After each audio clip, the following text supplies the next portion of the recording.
¿Alguna vez te has encontrado frente a algo tan grande, tan intimidante, tan aparentemente imposible, que todo dentro de ti se detuvo?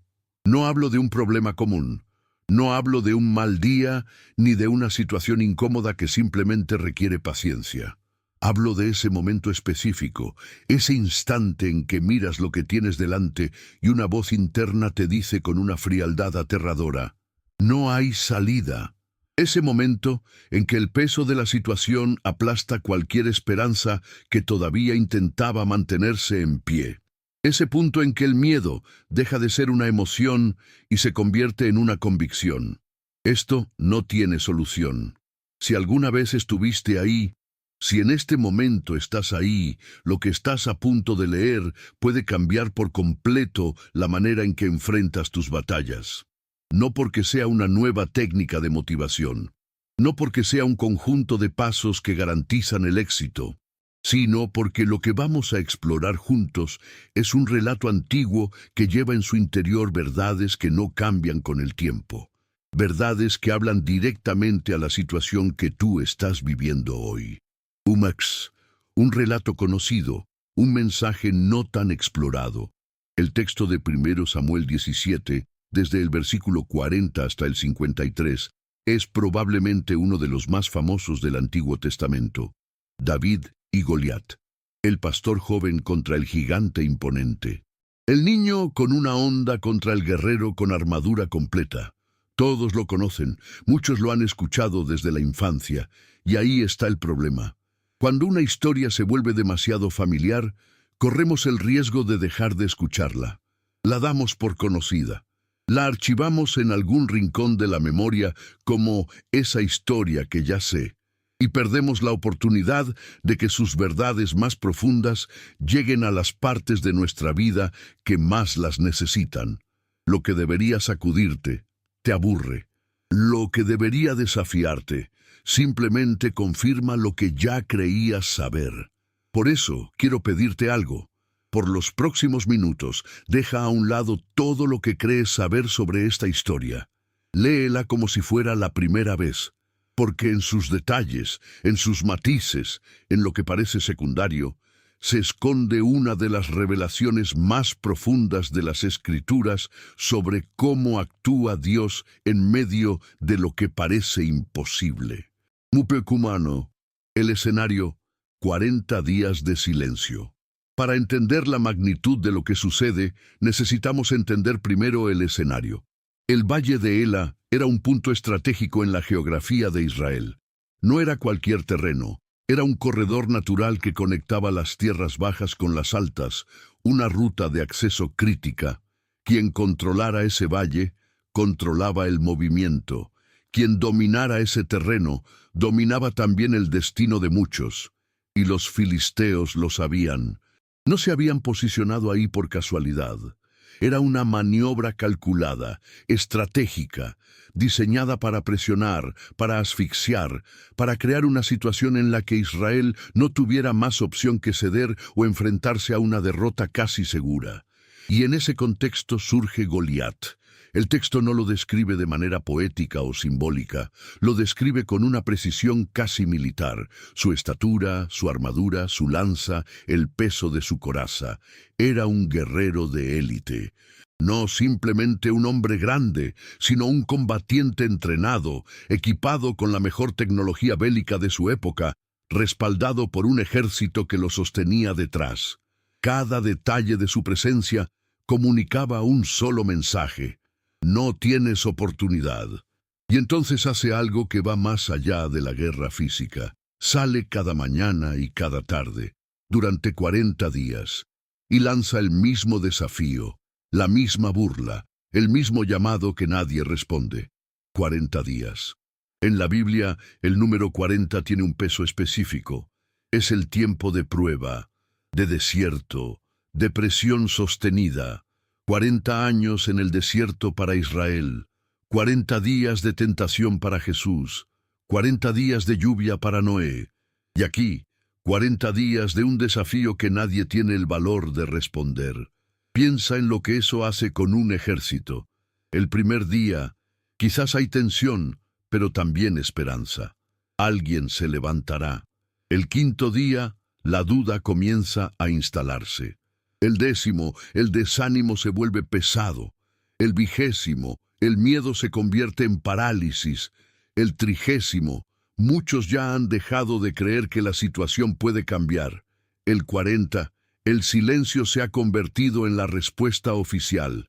No podemos, no hay nadie, esto es más grande que nosotros.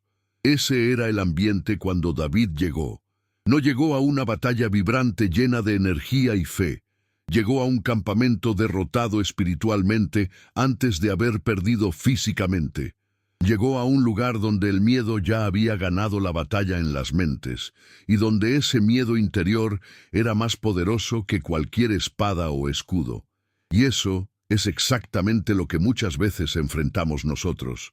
No solo el problema externo, sino la derrota interna que el problema ha producido a lo largo del tiempo, la acumulación de días en los que el gigante siguió de pie y nosotros seguimos en silencio. La voz que ya no dice, todavía no ha llegado el momento, sino, esto no va a cambiar nunca. El tiempo de exposición al problema puede ser más destructivo que el problema mismo. Noradeser, la llegada de David. Fe que no conoce el no se puede. David no llega como guerrero, llega como mensajero. Su padre lo envía a llevar comida a sus hermanos. Es una misión cotidiana, doméstica, nada heroico en la superficie. Pero hay algo en David que lo diferencia del resto desde el primer momento. Él no está empapado del miedo colectivo del campamento. Su perspectiva todavía no ha sido contaminada por 40 días de derrota asumida. Y cuando escucha a Goliat, su reacción no es el miedo, es indignación. ¿Quién es este filisteo incircunciso para desafiar a los ejércitos del Dios viviente? Es una pregunta que viene de un lugar muy diferente al que estaban parados todos los demás.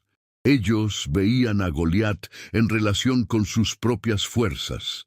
David veía a Goliat en relación con Dios, y esa diferencia de perspectiva lo cambia todo. Cuando pones tu problema frente a ti mismo, siempre parece más grande que tú. Cuando pones tu problema frente a Dios, comienza a verse diferente, no porque el problema desaparezca, no porque el gigante se encoja físicamente, sino porque el marco de referencia cambia completamente, y con él cambian las posibilidades. Donuru, las 5 piedras, la fe que se prepara.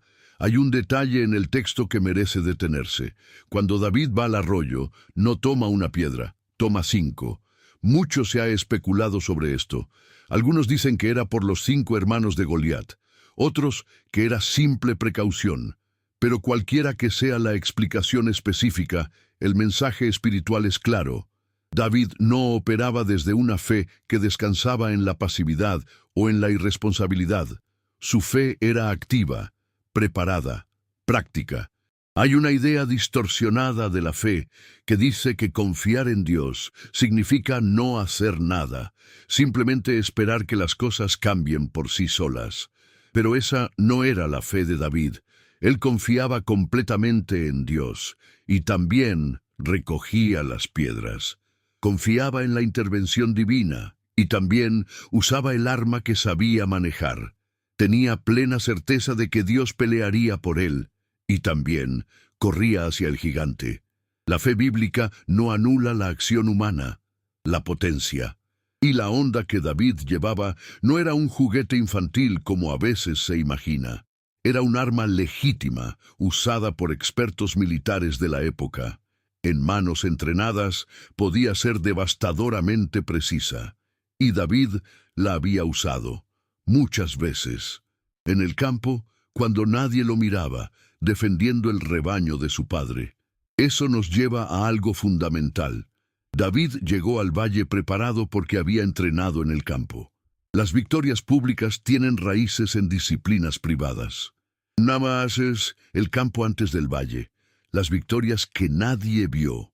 Cuando David le cuenta al rey Saúl por qué cree que puede enfrentarse a Goliat, no menciona visiones espectaculares ni promesas grandiosas. Menciona lo que ya vivió, el león y el oso. Cuando cuidaba el rebaño de mi padre, si venía un león o un oso y tomaba alguna oveja del rebaño, yo salía tras él y lo golpeaba y la libraba de su boca. Y si él se levantaba contra mí, lo tomaba por la quijada y lo golpeaba y lo mataba. Tu siervo ha matado tanto al león como al oso. Son palabras que revelan una historia de fidelidad sostenida en la oscuridad. Nadie aplaudía a David cuando defendía una oveja en medio de la noche. Nadie lo nombraba héroe cuando enfrentaba a un animal salvaje con sus propias manos. No había audiencia, no había reconocimiento, solo había él, su responsabilidad y su decisión de no abandonar lo que había sido puesto a su cuidado. Y en esas victorias silenciosas fue donde David aprendió algo que no puede aprenderse de otra manera: que Dios es fiel en los momentos pequeños, que su presencia no depende del tamaño del escenario, que la misma mano que te sostiene cuando enfrentas un oso en el campo, te sostendrá cuando enfrentes un gigante en el valle. Por eso puede decirle a Saúl con total convicción: el Señor que me libró de la garra del león y de la garra del oso, también me librará de la mano de este filisteo. Su fe no era emocional, era histórica. No venía de un estado de ánimo elevado ese día, venía de una memoria cuidada y activa, venía de haber prestado atención a lo que Dios había hecho antes, venía de haber elegido recordar las victorias pasadas en lugar de dejarlas caer en el olvido. Y aquí hay algo que necesitamos escuchar con atención. Muchas veces no necesitas un milagro nuevo, necesitas recordar los que ya viviste. ¿Cuál fue el león en tu vida? ¿Cuál fue el oso que parecía insuperable y que sin embargo ya quedó atrás? ¿Cuál fue la situación en la que todo indicaba que no había salida y Dios abrió un camino que tú no habías visto? Porque ese recuerdo no es nostalgia, es combustible para la fe presente. David enfrentó a Goliat porque no había olvidado al oso. Y tú puedes enfrentar lo que tienes delante porque no deberías olvidar lo que Dios ya hizo en tu vida. Decreto el enfrentamiento. Cuando la declaración cambia el ambiente, Goliat se aproxima. Ve a David. Y lo que hace es despreciarlo con una intensidad que el texto deja muy clara. Lo mira con desdén, lo insulta, lo menosprecia con una crueldad calculada. En sus palabras hay algo más que agresión física. Hay un intento de demolición espiritual y emocional. ¿Soy yo un perro para que vengas a mí con palos? Ven a mí y daré tu carne a las aves del cielo y a las bestias del campo. Es el lenguaje del dominio absoluto, el discurso del que está acostumbrado a ganar, no por la fuerza solamente, sino por el terror, por la intimidación, por la capacidad de hacer que el otro se convenza de su propia derrota antes de que comience la batalla. Y David responde, pero no con insultos, no con bravuconería vacía, no con un grito de guerra emocional que se apaga en segundos. Responde con una declaración teológica que redefine completamente el campo de batalla. Tú vienes a mí con espada, lanza y jabalina, pero yo vengo a ti en el nombre del Señor de los ejércitos, el Dios de los escuadrones de Israel, a quien tú has desafiado. El Señor te entregará hoy en mis manos, y yo te venceré y te cortaré la cabeza, para que toda la tierra sepa que hay Dios en Israel, y para que sepa toda esta congregación que el Señor no salva con espada y con lanza, porque el Señor tiene la batalla, y Él os entregará en nuestras manos.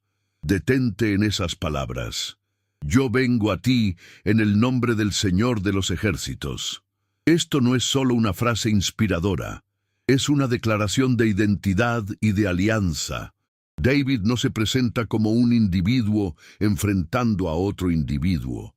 Se presenta como representante del Dios viviente, que se ha levantado precisamente porque alguien se atrevió a desafiar a ese Dios. Y en esa declaración hay algo más. David ya sabe el resultado antes de que comience el enfrentamiento. No lo espera con incertidumbre. Lo anuncia con una claridad que solo puede venir de alguien que conoce a quien sirve. El Señor te entregará hoy en mis manos, no mañana, no quizás. No espero que, hoy, en mis manos. Esa certeza no venía de arrogancia, venía de conocimiento. David sabía quién era Dios porque lo había experimentado, y ese conocimiento producía una confianza que ninguna circunstancia externa podía sacudir.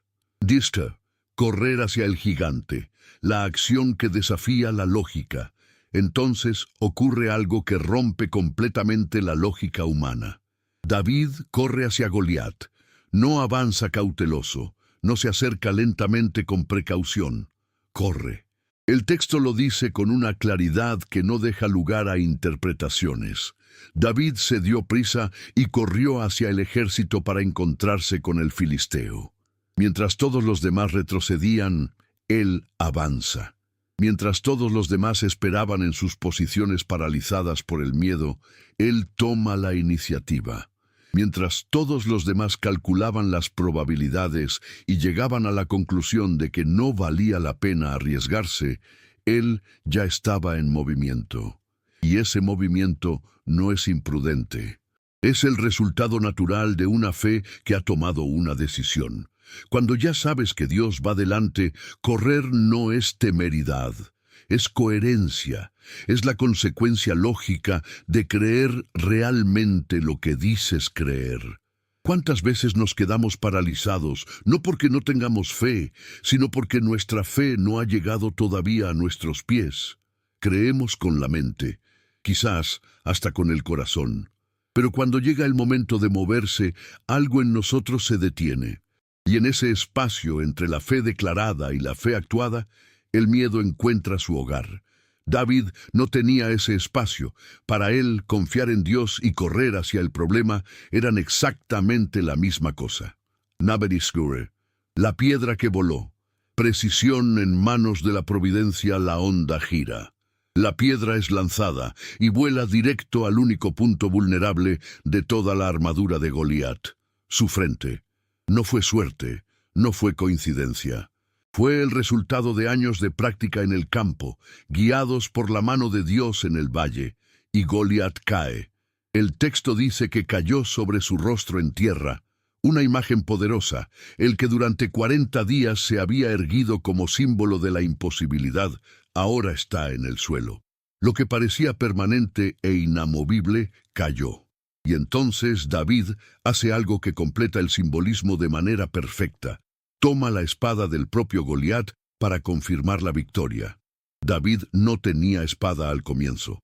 Había rechazado la armadura de Saúl porque no le pertenecía, porque no era su camino, porque no era la manera en que Dios lo había equipado. Llegó al valle sin lo que todos consideraban indispensable para ganar, y al final usó el arma del enemigo para sellar su propio triunfo. Esto no es un detalle menor, es una imagen de algo que Dios hace repetidamente a lo largo de la historia.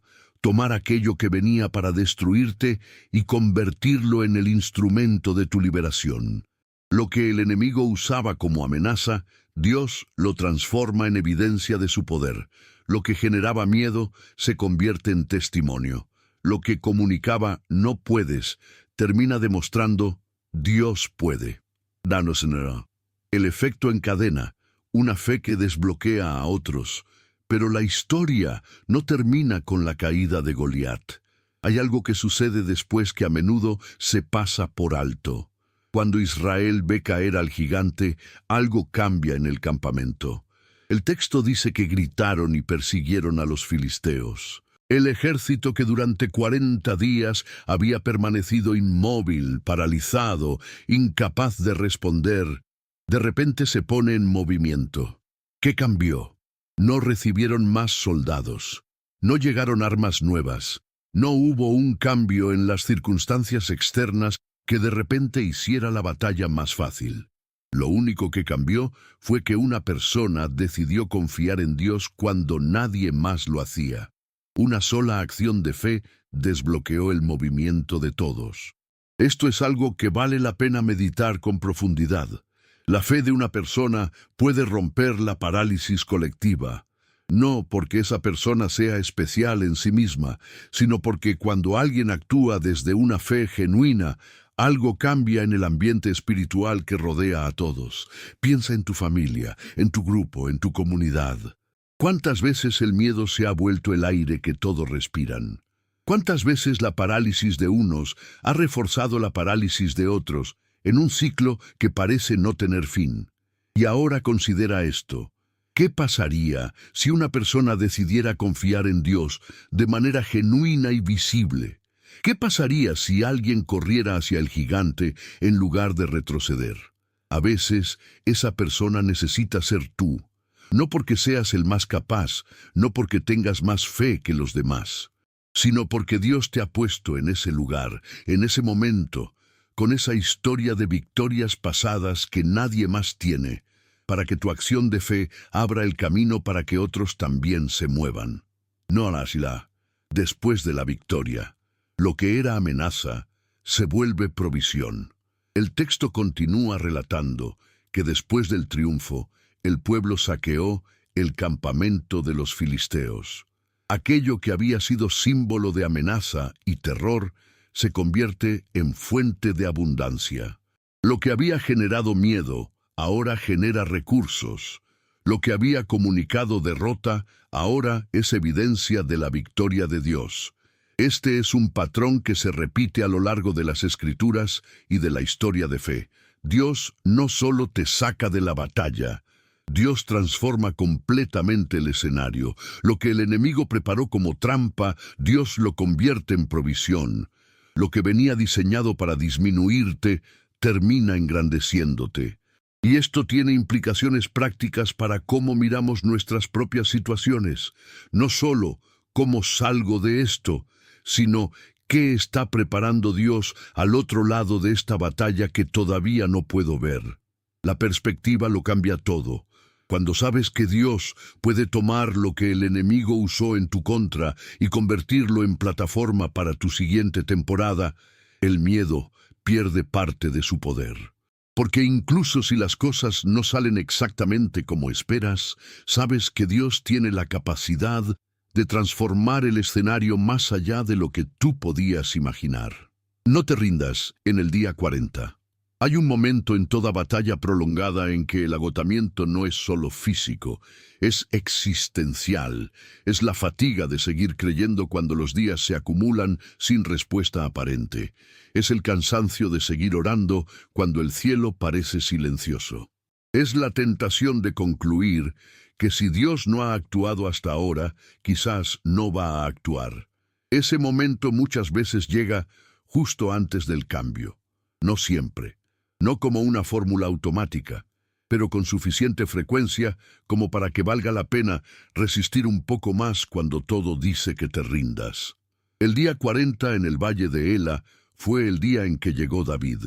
Cuando el ejército de Israel estaba en su punto más bajo espiritualmente, cuando el desánimo había alcanzado su nivel máximo, cuando la situación parecía más consolidada que nunca del lado del miedo, fue exactamente en ese momento cuando Dios introdujo al agente de cambio. No lo hizo el día 1, cuando todavía había esperanza fresca. No lo hizo el día 15, cuando el desánimo era moderado. Lo hizo el día 40, en el punto más oscuro.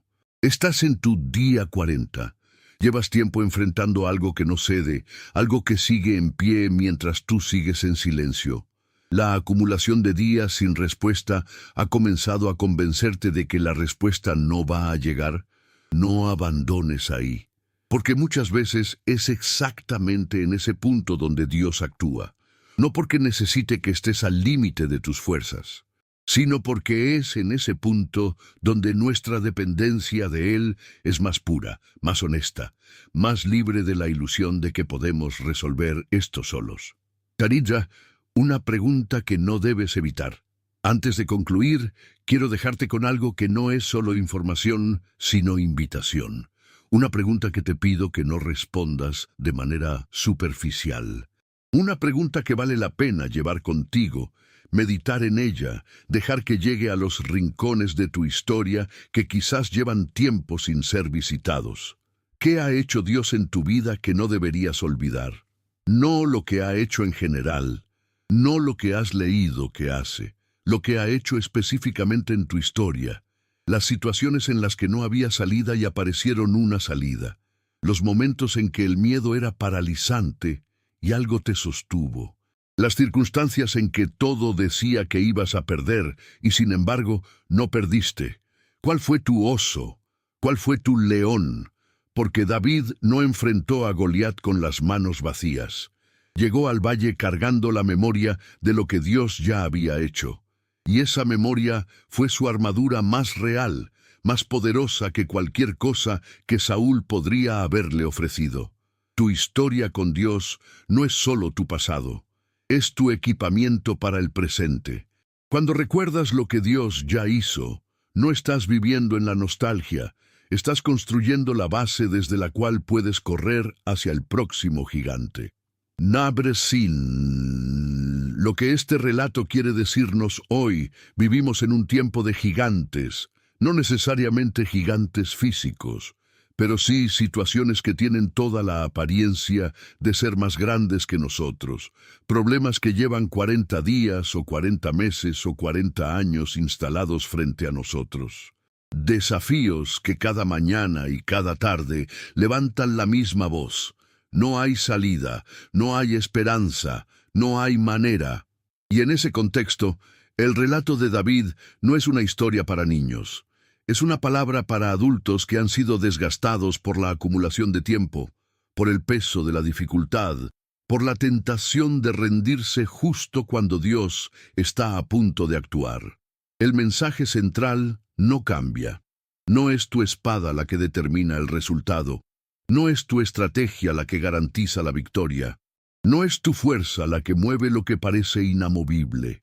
Es el Señor de los ejércitos que pelea batallas que tú no podrías ganar con tus propias fuerzas, que entra en los valles donde nadie más quiere ir, que levanta a personas ordinarias, con historias ordinarias, con armas que el mundo considera insuficientes, y a través de ellas hace lo que nadie puede explicar humanamente.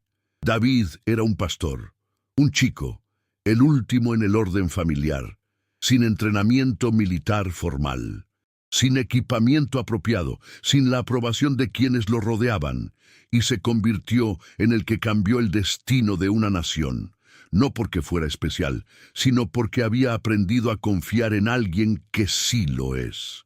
Nabresin. Que el Señor vaya delante de ti. Al terminar, no quiero darte una fórmula. No quiero dejarte con una lista de 5 pasos para vencer a tus gigantes.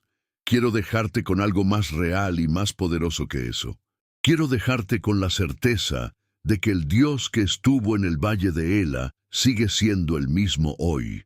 Que su fidelidad no depende de la magnitud de tu problema. Que su poder no disminuye cuando tu fuerza se agota. Que su presencia no se retira cuando el camino se oscurece, que el Señor de los ejércitos vaya delante de ti, que te recuerde quién es Él en los momentos en que todo a tu alrededor parece contradecirlo, que te dé la valentía de avanzar cuando otros se quedan paralizados, que te permita recordar tu oso y tu león cuando estés frente a tu Goliat, y que cuando llegue el momento de correr, encuentres en ti la misma decisión que encontró David. No la ausencia de miedo, sino la elección de confiar a pesar de él. Porque no es la piedra, no es la onda, no es la estrategia perfecta, no es el momento ideal.